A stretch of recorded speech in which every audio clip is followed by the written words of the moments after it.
I'd like to welcome everybody to DEQ's presentation on the American Rescue Plan Act funding and the IUP funding. Once again, my name is Charlie Parkins. I'll be starting us off here. I believe Nicholas Hebert will be taking over a little bit later on, and then you'll also be hearing from Mariana Peavy towards the end. I do want to let everybody know that this is being recorded, and if you could please mute yourself if you're not already muted, and we're asking people to keep their videos off. It does seem to help prevent any kind of freezing and stuff like that. Presenters, if you want to have your camera on, that's fine, but for the most part, let's have the cameras off so it prevents any kind of freezing. Alicia, thank you. So a couple of things that we're going to be discussing today. This is kind of the roadmap. We'll be discussing the public comments and the public comment period. We'll be going over a little bit of the ARPA background, objectives and criteria, and how the list was established.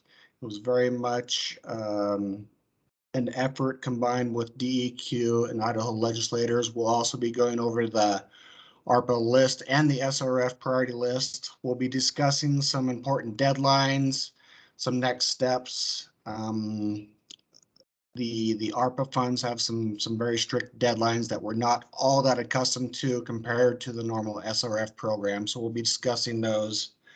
And then towards the end, we're going to have some Q&A. I do want to let everybody know that the questions being posed and answers, we are considering an informal nature. If you have formal public comments, you'll need to do that via the website and submit those so that they can be addressed. But for the purposes of this presentation, the Q&A that we're going to have towards the end, we're considering informal in nature.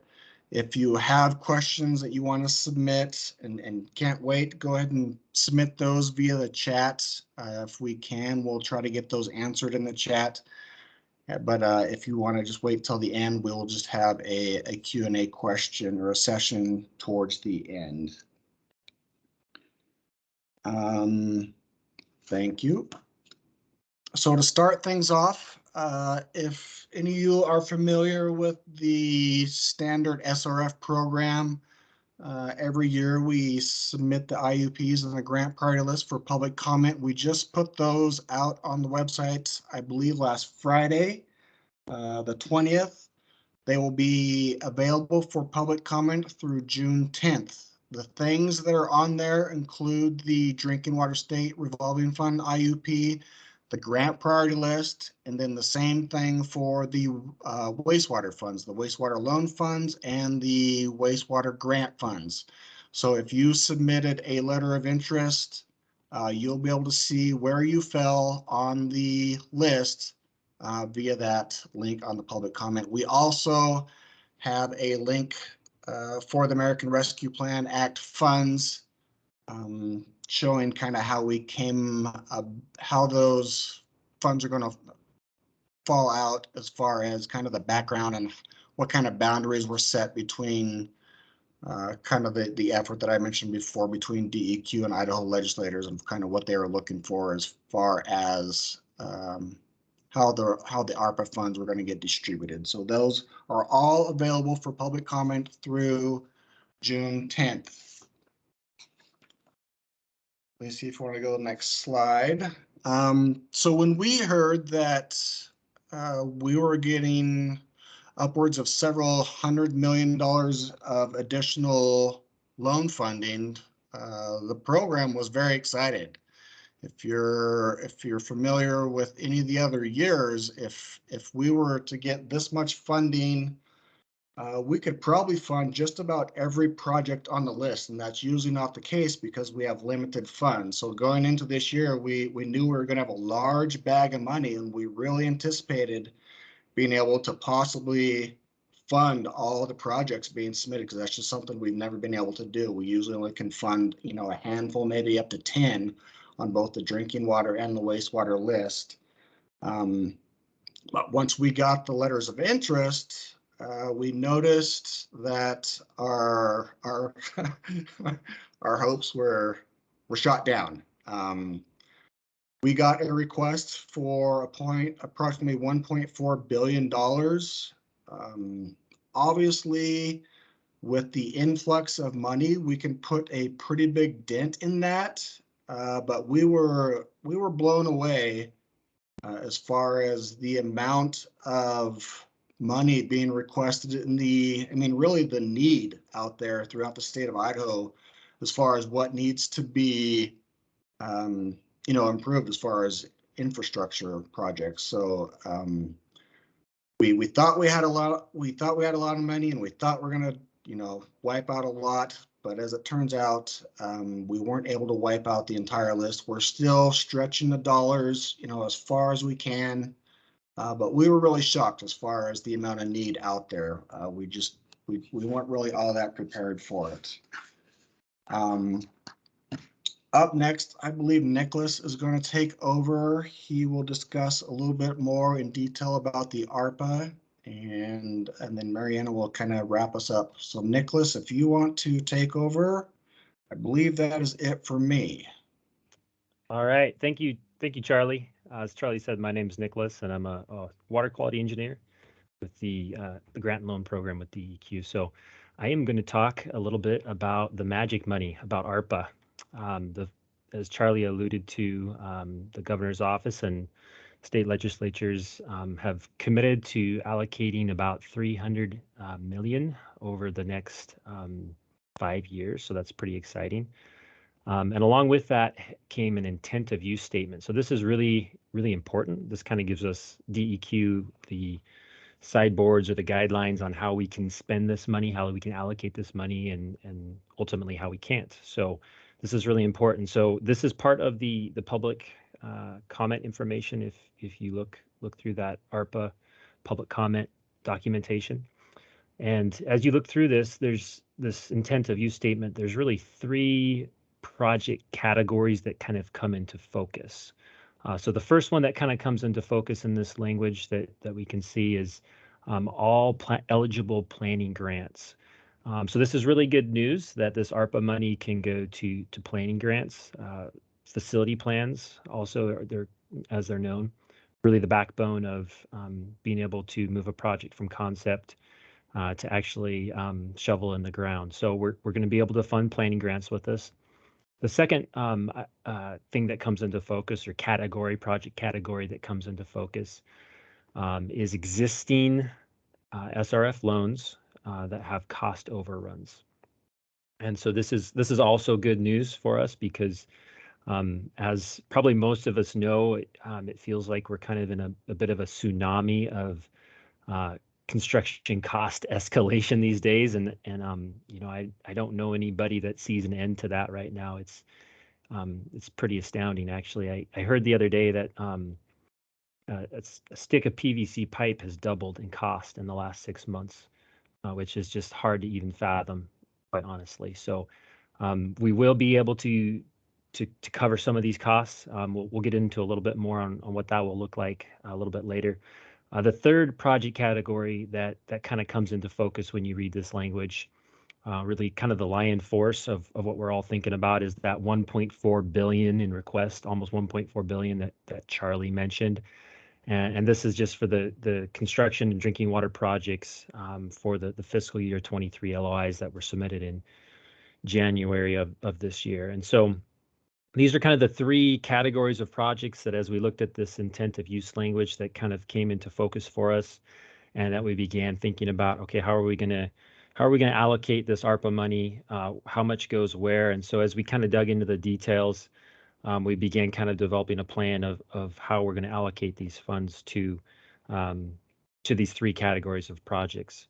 So we'll get into that a little bit more in the next slide. As far as how much money we're proposing to put towards these. The first, obviously, being the planning grants, and the plan is to be able to fund all the planning grant requests for fiscal year 23, and so we got just over $5 million in requests for planning grants, and so our intent is to fund all of those. And so if you submitted a planning grant LOI in January, barring any snag ups in project scope or budgeting, or coming up with your 50% match on that, chances are you're going to be receiving funding for that planning grant. So I think that's good news, and we're excited about being able to do that this year. The second category is the existing overruns. And as we kind of got word in kind of fall of last year that we were going to have ARPA money coming our way, we really attempted to kind of try to get out in front of this. We tried to put our ear to the ground, and many of you reached out to us as some of these cost escalations were starting to roll in. And we were able to identify approximately $30 to $40 million in overruns at that time. And so we know that those are continuing, and it's going to be a challenge. But $40 million was what we decided to allocate to those overruns. Lastly, which if you do the math, simple addition that my 7-year-old daughter might be able to do, that leaves us with about $255 million left for the $1.4 billion in requests. And so again, as we look at this, we're excited to be able to fund all $5 million in planning grants. We're really hopeful that the $40 million will give a bit of a lifeboat or maybe a life preserver in a tsunami to some of these cost escalations for existing projects. But that leaves us with $255 million to spread out over $1.4 billion. And so it left us really needing to develop objectives and criteria of how we do this. How are we going to allocate the rest of this 255? So the first thing, the next slide, we tried to kind of develop a list of objectives, and these were kind of developed in collaboration with DEQ management and the governor's office. And the first objective that really was kind of driving the bus and was really important to everyone is being able to spread these ARPA funds to as many systems as possible in an equitable way. This really seemed to be the kind of the driving objective of most folks, is we really wanted, upper management really wanted to be able to try to give as many people an opportunity at ARPA as possible. Obviously, that's a tall task when the demand is so high. 250 million, again, like Charlie said, it sounded like a lot at the beginning, and then that pretty much just got shot out of the water with what we saw, the LOIs coming in. So we're going to do our best, and that's what we have attempted to do here with this process. So the second objective really probably acts more like a constraint, and this is the one that kind of keeps me up at night, so to speak, and that is that these funds, these ARPA funds, they have to be allocated by end of 2024, and they have to be expended by the end of 2026. And so this is a major constraint. Obviously, I mean, that's starting today. If we got off the phone and started designing projects today, that gives you about maybe 2.5 years to get a project designed. And for a large, complex project, that's a pretty tight deadline. And so it's certainly something that we've very cognizant of as we move through this process, that we have very tight deadlines. We really need to get projects that are ready to go, and we really need to make it happen as fast as we can. And so then the third objective, again, kind of acts more like a constraint, and it seems maybe pretty straightforward, but it was something that, again, very much drove the process for us, was, the 300 million or the 250 million for new projects. It's all we have at this point. It is what we have. And so we were really concerned about, in the construction market that we have with cost escalation and projects and all the moving parts and pieces that we seem to be very difficult to get our hands around. We really thought it was important that some of these systems need to have additional funding in place for the case of cost overruns, or for the case that projects are delayed, being able to use the ARPA funds first, but allow these additional funding mechanisms to move these projects all the way to completion. And so that was something kind of in the back of our mind as we're moving this process forward. We're very aware of. So those were the three objectives that kind of drove the process. Once we kind of got those figured out, it really became the next step. It became evident was to really develop criteria for these three different categories. And so the first thing, the first category we looked at was the planning grants, and that was pretty simple, quite honestly. I mean, if you filled out an LOI for fiscal year 23 for a planning grant, there was a box up at the top that asked you if you wanted to be considered eligible for ARPA. If you check that box, yes, you're on the list, and more than likely you're going to get funded for your planning grant. This ARPA won't really change the planning grant process. It'll still look the same as the normal planning grants. You really won't notice anything different, other than that everybody on the priority list will get money, which is a good difference. Quite often that's not the case. So again, pretty easy, pretty straightforward. Wasn't really a lot of thought that went into that, other than we're excited to be able to fund all the planning grants this year, and we hope that you're excited for a massive amount of planning grants. We're a little bit wary of when those start rolling into DEQ, how we're going to keep up with the review on those, but we're going to just cross those bridges as we get to them. So that takes us to the next category, is the existing loan overruns. And again, I mentioned kind of back in November, we started kind of putting our ear to the ground to try to figure out where in the universe we are with these overruns, how much is really out there. And so we reached out to the regional offices. Some of you reached out directly to the program, and we started kind of developing a list, if you will, of systems that would be eligible for these existing overruns.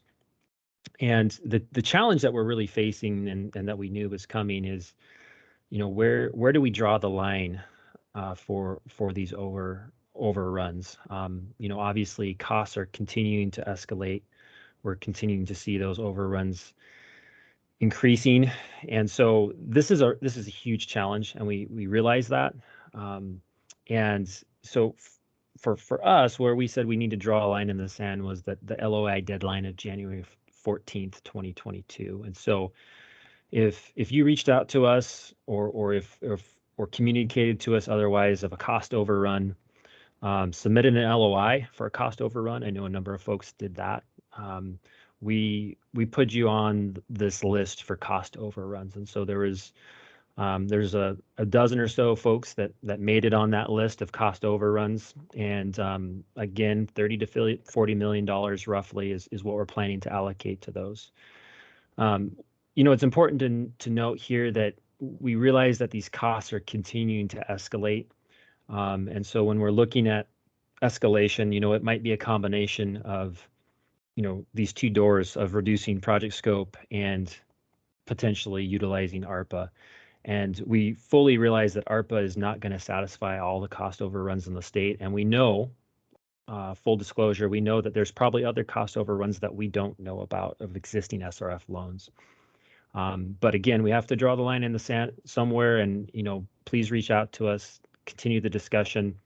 It's not to say that we can't find a little bit of wiggle room within this $40 million to fund some additional overruns, but I'm guessing, and it's probably not much of a guess, that this $40 million is going to be used up pretty quick in about a blink of an eye. So I certainly wouldn't plan on ARPA saving the day. I think it's going to be a mixture of multiple solutions. DEQ is committed to helping our existing SRF loans get across the finish line, but I don't think it's going to be just ARPA that saves the day. We think it's going to be multiple solutions that get us across the finish line for these existing overruns. Also to note, it's important to note that these cost overruns are in the intent of use language that we were giving, it specifically states for labor and materials shortages. And so it's important to realize that an additional project scope would not qualify for the overrun. Additional above and beyond engineering legal fees would not qualify for these overruns. And so we're going to ask that these systems on the overruns list submit documentation of why these overruns happened, and they have to be tied to material and labor shortages, such as a bid results, the engineer's opinion of cost, change orders. These types of things are what we're looking to fund. All right, so that takes us to the fiscal 23 projects, the 255 million spread out over almost 1.4 billion. So the intent of use statement, it talks about funding these projects based on need, least ability to pay, talks about the size of the system, monthly user rates, median household income, readiness to proceed. So it gives us all these criteria that we had to pick up and figure out how we apply these criteria to the 1.4 billion. So this is where, honestly, this is where we spent most of our time. There was a lot of iteration. As Charlie indicated, we worked with the governor's office and DEQ management to try to figure out what this looks like and how we do this in a way, again, to meet those objectives, those 3 objectives that I presented earlier. So with that, let's jump kind of into some of the specifics of the criteria that we applied to these projects, the fiscal 23 LOIs. The first criteria that we applied really is tied back to the median household income. So what we did is we looked at the statewide median household income, which is roughly about $59,000 a year, and we said if your system is less than 125% of that statewide MHI, so that would be $74,000. If your system's MHI is less than $74,000 a year, we'd like you to come to the front of the line, invite you to the table, and everyone whose system's MHI is greater than $75,000, we'd like you to go to the back of the line. And so that was the first thing that we applied. This was something that was important, I think, to the governor's office, that we were trying to focus ARPA on systems that have a user base that's less able to pay based on the median household income. It's not perfect, but it kind of orients us again of who's at the back of the line, who's at the front of the line. So the next criteria, similar to this, that we applied was based on size. And so smaller systems receiving priority over larger systems. And what we did for this is we looked at EPA's criteria of a small system of serving 10,000 customers or less, was what the EPA defines a small system as. We've always kind of laughed about this because in Idaho, historically, that's probably going to change in the years to come, but historically, a 10,000 customer system was large for us. But that's what we applied to next to the ARPA criteria. And so if your customer base is less than 10,000 customers, we invite you to come to the front of the line. If you're serving more than 10,000 customers, we ask you to go to the back of the line. So pretty black and white as far as who's in front and who's at the back. The next one we applied to the list was, I think, probably one of the more important ones, and that's this shovel ready category that really ties into the tight deadlines that we have. We really wanted to prioritize systems that have a project scope defined, they have a project budget ready to go, they have financing in place if they need additional financing. We're really looking for systems that we can July 1 make an ARPA agreement and you're ready to go into design. You're ready to start this ball moving forward. And so in the LOIs, we looked at systems that had an approved facility plan, and we asked them to come to the front of the line. We also provided a little bit of grace, a little bit of flexibility that's consistent with the SRF loans. And we said, well, if you're currently in the process of developing a facility plan and it'll be approved by the end of the year, by the end of 2022, we'll provide you a little bit of grace there and invite you to come to the front of the line if you don't have an approved facility plan, if you're not going to be able to have an approved facility plan by the end of the year, we ask you to go to the back of the line. Again, this is a really, in my opinion, this is a really important criteria. We've got to hit the ground running with ARPA. You know, we can't be messing around with a facility plan or a scope of project or a project budget. We've got to hit the ground running. So the next one that we applied to the ARPA list is less maybe of a, it's not really a ranking criteria. It didn't really put anybody in the front or the back of the line. But what it did is this really hit the rubber really hit the road for trying to stretch the money as far as we could and make it as equitable as we could. And so what we did here is we took the existing user rate that was provided in the LOIs, and we compared it to 2% of the median household income of that system. And that 2% of the median household income, this is what DEQ uses for the existing loan process, the existing SRF process. This is what we use to determine if a system is disadvantaged or not. And this is kind of a threshold criteria that we use, and it works well for us. And so what this does essentially is this creates a ratio. This creates a percentage of eligible project costs. And you know, if you just kind of look at this ratio, what becomes evident is if a system has really high existing user rates and a really low median household income or ability to pay, they're going to receive a high percentage of ARPA. In fact, up to 100% ARPA. And there looked to me, if I remember right, there was about a dozen systems that actually hit that threshold of high user rates and low household income, that they're looking at 100% ARPA. Conversely, if you look at systems that have really low user rates, they haven't raised their rates in 30 years or 100 years, and maybe are a little bit well off with their user base, they're going to probably get a much lower percentage. In fact, there's some systems that it was 20-30% ARPA with that ratio came out.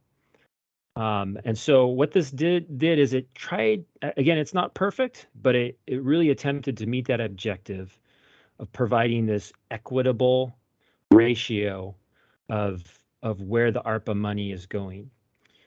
A couple of things happen from that is it requires most of the systems, apart from those, you know, we'll say 12 dozen systems that got 100% ARPA or may get up to 100% ARPA.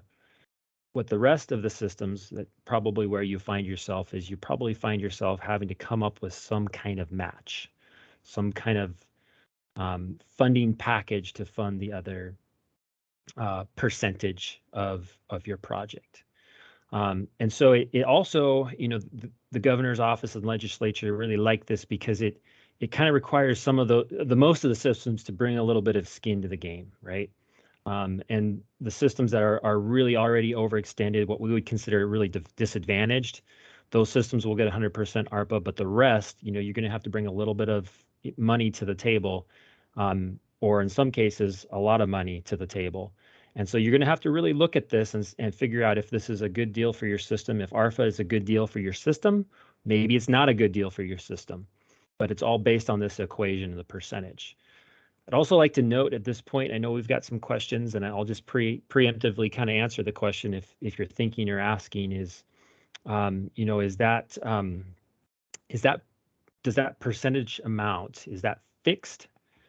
And is that eligible ARPA amount fixed, or is it sliding or moving based on the percentage? In other words, if a system has a $2 million project, and let's say they get 50% eligible for ARPA, which would be $1 million, if they reduce the scope of that project to $1 million, you know, can they take the $1 million? We'll take the $1 million, but we're not going to, you know, come up with $1 million to match. And the answer to that is the way we intend to do this is if you reduce your project scope, your eligible ARPA is going to reduce with that percentage. And so what that will do is if you reduce your project scope, that's going to free up ARPA money for people farther down the list. And so we don't intend to allow people to reduce their project scope and get a higher percentage of ARPA. We intend for that ARPA percentage to be a fixed percentage, and that's going to change based on your total project amount and the scope of your project. Some of these things we're going to have to work out. We're going to have to cross these bridges as we come to them. As we make ARPA offers to systems, we're going to have to cross some of these bridges as we get to them. But that's the intent of how we intend to fix that percentage, and as the scope of the project moves, the eligible amount will actually move with it. All right, so that gets us to the last criteria that we apply to the system, and this did very much put people in front or back of the line. This again continued to move people around, and that is based on need. And so how we categorize that is we took the existing LOI process, so the existing SRF process that is used to develop the IUPs. I think probably everybody's familiar that as you fill out the LOI, there's a number of questions that you have to complete, and that's really meant to characterize the need of the system. And then based on that need, DEQ assigns points, which then provides a ranking score for all the LOIs that we receive. And so we applied this ranking score to the ARPA list based on need. And one of the things that it did that I think was really kind of advantageous as well is it also synchronized the ARPA list with the IUP, the SRF IUP. And so the systems on the SRF IUP that rank high enough, many of those also qualified for ARPA. And so it had a kind of a synergetic effect on the SRF program that we were able to fund more of our SRF projects because many of those projects also had ARPA as part of that. So it really dovetailed well to be able to do this last ranking criteria as with the SRF program as well. So those are the kind of the 5 major criteria that we applied to the ARPA that generated this ARPA priority list. And I will note also one thing real quick is that we put aside about $10 million in contingency for these projects. It's not a lot in today's market. So again, this is why it's important that these systems that bring a match amount for if we can continue to see cost escalations, that there's some kind of funding mechanism in place that can carry them all the way through the end, because ARPA is what ARPA is. As far as what we know and where we sit today, we're not going to have additional ARPA money to bring to the table for those types of situations. And so that was something that, we do have a little bit of wiggle room in here, but I tell you what, based on what I'm seeing, it's not a lot of wiggle room. And so it's important that, we have multiple solutions to some of these projects to be able to get them across the finish line. So with that, we worked through the criteria. I'm going to turn it over to Mariana. She's going to talk a little bit more about ARPA and some of the overlap with the IUP. Take it away, Mariana. All right, thanks, Nicholas. Again, my name is Mariana Peavy. I am the Grant and Loan Bureau Chief here at Idaho DEQ. And I'm going to continue on with the ARPA discussion. Now, Nicholas did a great job kind of breaking out kind of our decision making and where the money is going, and that is how we generated the ARPA priority list. Now, I'm going to explain a little bit of what's on this priority list and how we plan to work this list.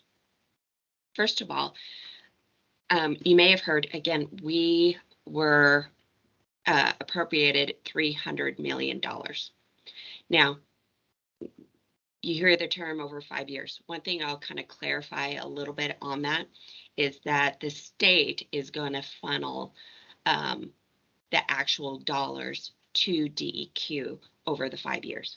However, we are, as an agency, going to obligate out all that $300 million this next fiscal year. So our fiscal 2023 year. Our intentions is we should be able to obligate it all out this year. The demand, again, was $4 billion.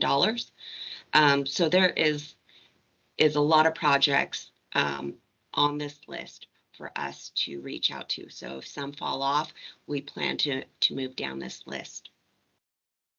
The first thing I kind of want to express as well is that we do have our staff that you guys are familiar with, but we are also looking to add staff to our group to definitely help us through ARPA as well. So in the future, over the next several months, we'll keep you informed of the new staff that we will be bringing on to help all of you go through this process and obtain the ARPA funding.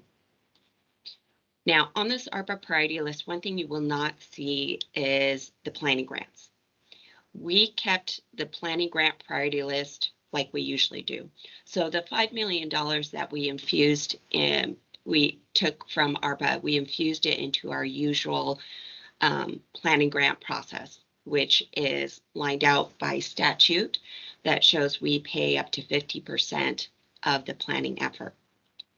So that process isn't going to change. The deadlines are going to be very similar to how we do it every year. We're going to operate how we usually do with the planning grants. We didn't want to change it up too much. You guys most of you are very familiar with our planning grant process. We wanted to keep it very much the same. That being said, we do plan to send out letters to everyone who are on the planning grant list, really lining out exactly what you need to do. And we plan to do some further virtual meetings with all the recipients, again, to try to communicate as much as possible how to get through our planning grant process. So you'll see more information coming out for those of you that are on the grant priority list, the planning grant priority list.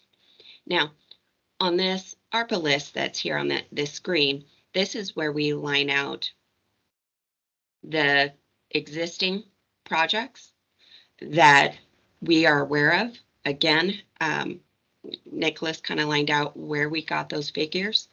A lot of these projects here that we were approached on and are on this existing projects list are really a lot of projects that cannot move forward because of the cost overruns. A lot of them, we'll definitely work with all these systems individually to continue to work them out. Again, we're just putting the money towards cost overruns due to labor and material cost. And again, the cost also have to have incurred after a certain time frame. That is part of the ARPA constraints, and it's all lined out in the white paper that's attached here to the ARPA priority list. Now, from 13 on, you will see those are where we're allocating out that $255 million to new projects. Again, our anticipation is to get out that money this year. We don't anticipate or plan on putting or addressing ARPA in future fiscal years. We plan to obligate all this money out.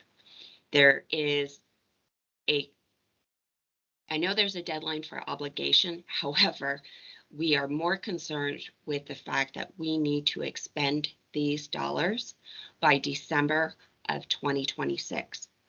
So they need to go to shovel-ready projects that are raring to go. So we have established some deadlines, and I'll go over on the next slide here, go over some of those key deadlines for ARPA.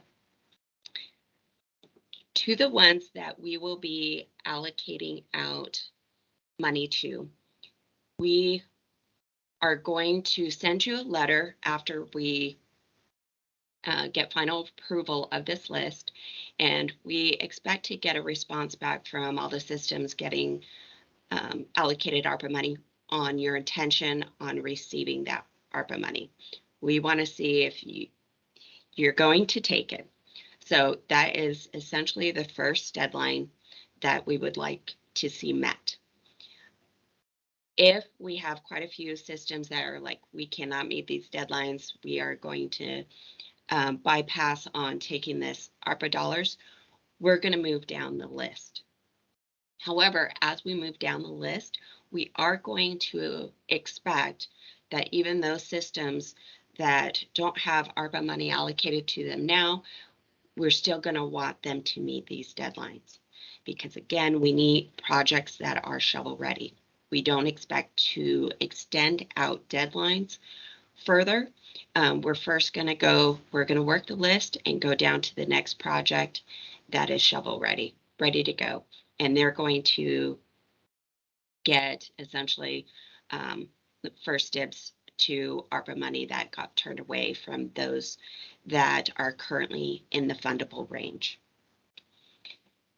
The next deadline we're going to look at is around October 31st. If you have not submitted and have a technically approved facility plan, we're suggesting, and definitely you should be getting your planning document to DEQ to review by October 31st.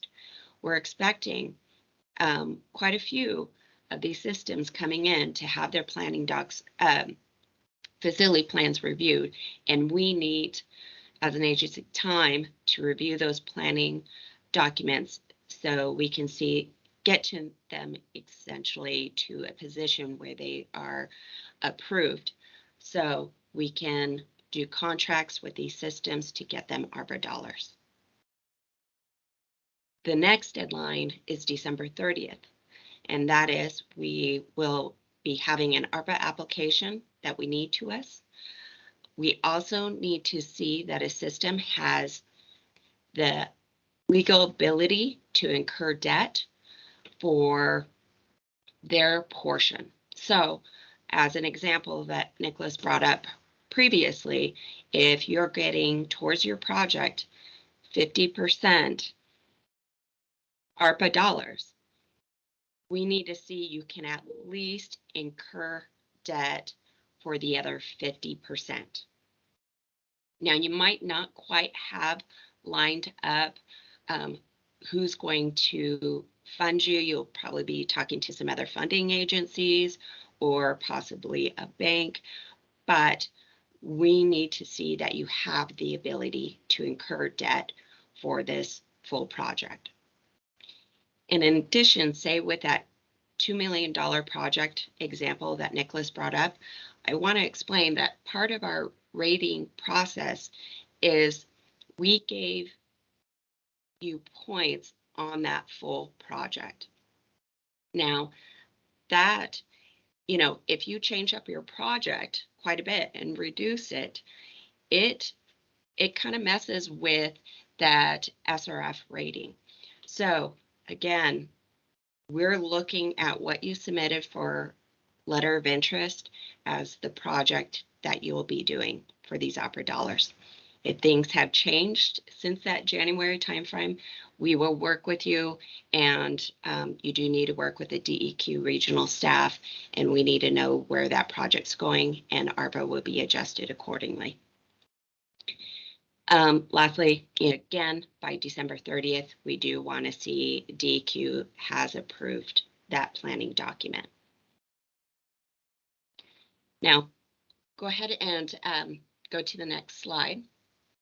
And I'll get into a little bit with the SRF priority list, but I wanted to go over just a few other things as I go into the SRF priority list. Now, some of the projects on the ARPA list have a 100% grant, and they, if you have your facility plan, you're pretty much ready to go and get ARPA funding. One thing that we just want you to be aware of is that we are seeing cost overruns. We're not necessarily going to require that you have debt authority when you're getting 100% ARPA grant. However, for the long run, I really want you to have a conversation about whether you should get debt authority in case your project has large cost overruns and you don't have enough ARPA dollars. This is just something to really think about and have a conversation on.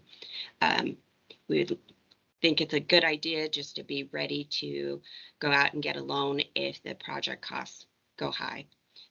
We definitely will do as much as we can. We have some contingencies in place that Nicholas had mentioned to help those projects that have 100% grant. But definitely in this market, we know there's a lot of volatility. So we're just wanting you to be prepared and have those conversations. Now, for the projects that have essentially an ARPA grant and then a match portion where you're going to have to come up with a way to fund your, say, 50% of the project in reference to the Nicholas example. Now, where you get the funding for the other 50%, we don't have any requirements on. So if it is ARPA dollars that your city was allocated and you use that, that's fine. If you get money from USDA for that other 50%, great. We also have block grants. I mean, we see some of these percentages where maybe it's not, maybe it's under 500,000 in which a system needs for their portion of the project. If you use block grant money, that works out fine as well, as long we also have Army Corps of Engineers and they have some money. So definitely thinking about all those different sources for your community on coming up with your match portion. Please note that we have already discussed with a lot of these funding agencies and have shown them these lists, both our priority list, SRF priority list, and our ARPA list. So they are aware of it and they are definitely ready to try to help your system get money for your portion of the project.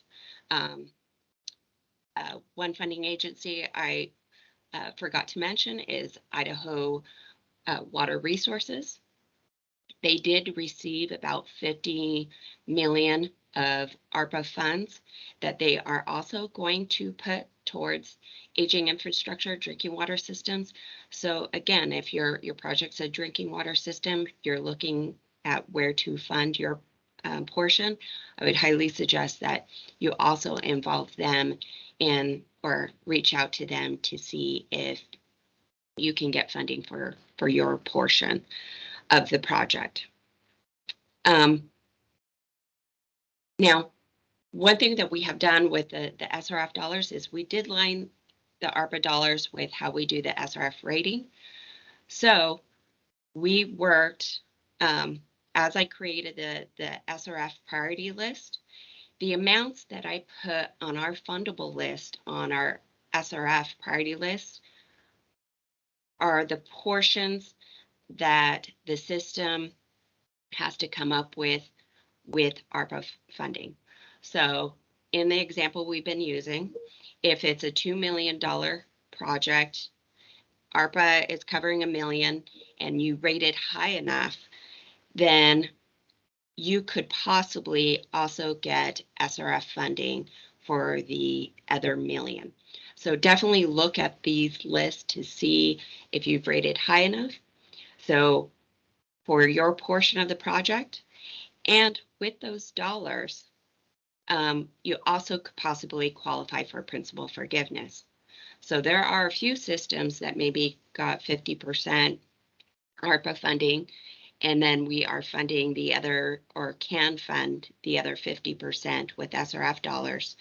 And maybe they got another good portion of principal forgiveness to that. And so really they could have almost all of their project paid for.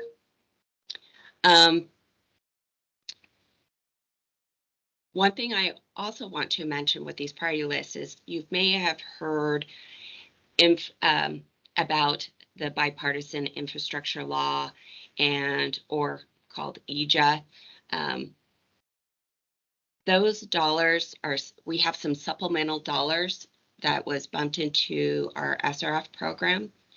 Now, our intended use plans, our fundable list, already takes those dollars into consideration. So what we have here for our, and actually go ahead and go to the next list, slide, Alicia. You'll see for the drinking water, our availability is we have around $33 million available, and we have $9.6 million of principal forgiveness. So out of that money that we're using on the drinking water side, we are giving quite a bit of it away in principal forgiveness. For the clean water SRF, again, we have $15 million available we'll be putting towards projects. And of that, $5 million of it will be for principal forgiveness. Now, let's go ahead and go to the next slide. Now, the next steps here. We are going to finish off the public comment period. Again, everything that we kind of discuss here is more informational based. If questions you have, we'll answer them, but this is not being looked at as a formal comment. If you have a formal comment, again, like Charlie said, please go on our website and make a formal comment. Otherwise, this is informational. If we're unable to answer some questions, because there are a lot of nuances to this funding, we will get back to you and answer your questions after we do the research. Now, after the public comment, we do have to take the final list, and there will be some adjustments based off of comments that we have received. And then we will present a final list to the DEQ board to review on June 23rd. They'll review it. Once they approve it, then we will reach out to everyone who has submitted a letter of interest in fiscal year 2023, notifying them whether they've gotten funding and what they need to do, or if they did not get any funding. But again, we'll be working these lists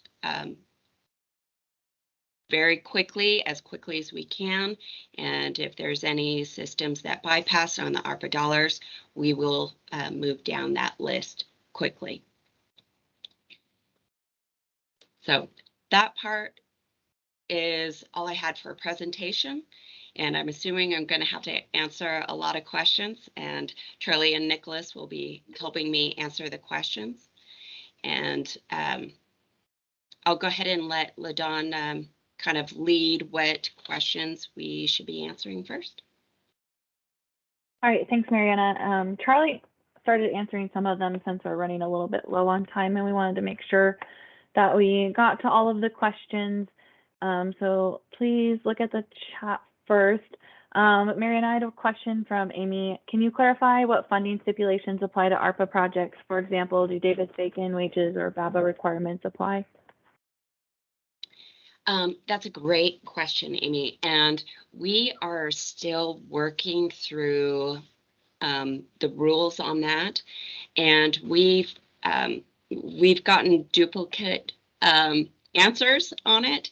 So we are still working through whether Davis-Bacon and BABA will apply.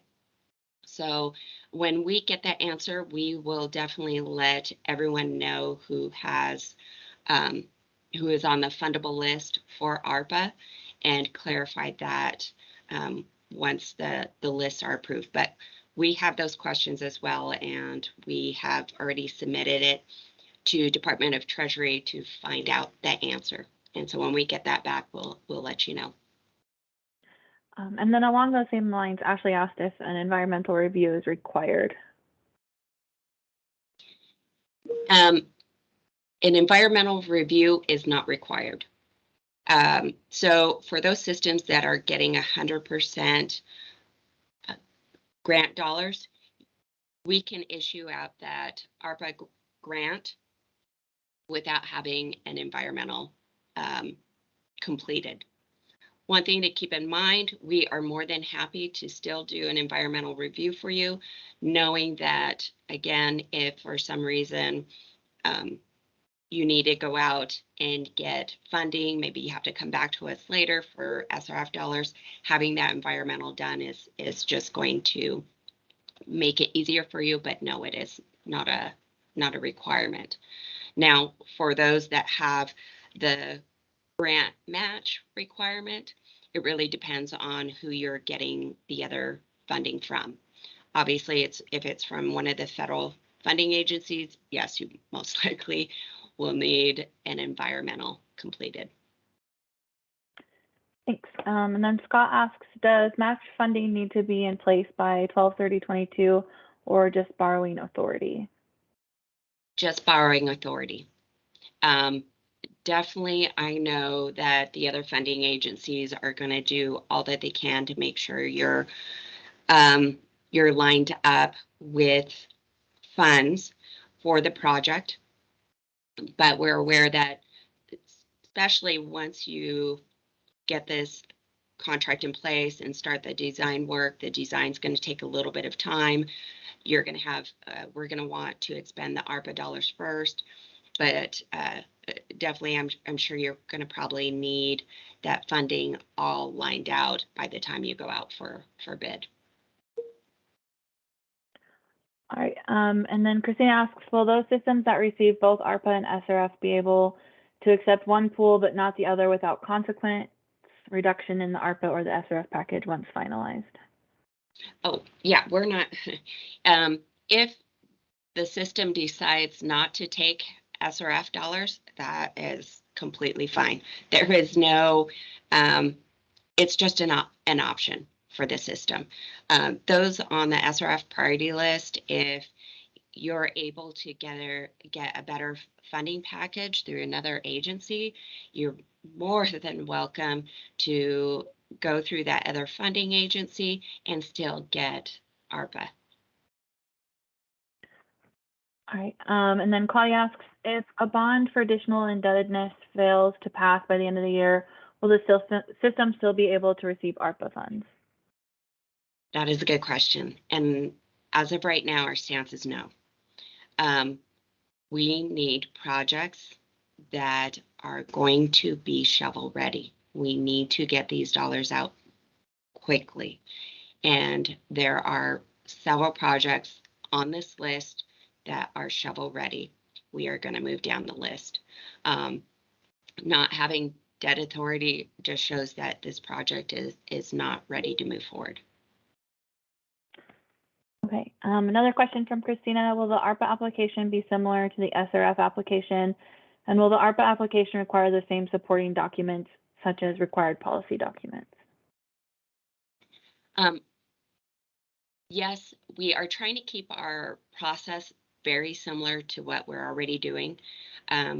So the ARPA application is essentially going to be the same as the SRF application. If it's 100% grant, we probably don't need to review financials, but we do want to see some of those policies in place, especially the financial control policy. That just shows there's some assurance that the system is going to be able to have some safety nets on receiving all these additional funds for their project. Okay.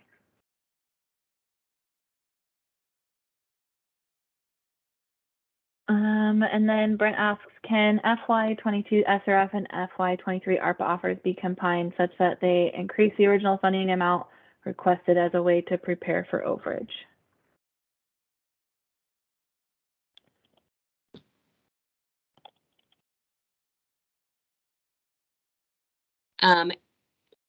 Possibly. And Brett, we might need to talk about that as well. But definitely if they're a project that's already been funded and we have some ARPA dollars for you, we're definitely going to work and make sure you get the best package that meets the guidelines.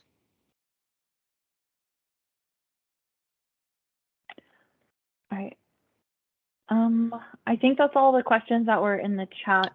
If anybody has any questions they want to ask and stay on a little bit longer, Alicia can unmute you if you raise your hand to ask the questions.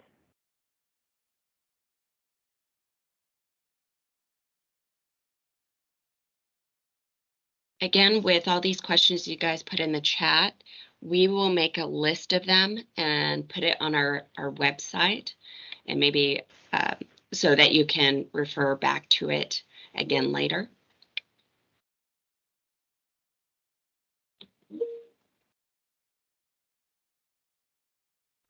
Alicia said you can unmute yourself if you have a question really quick as people are logging off.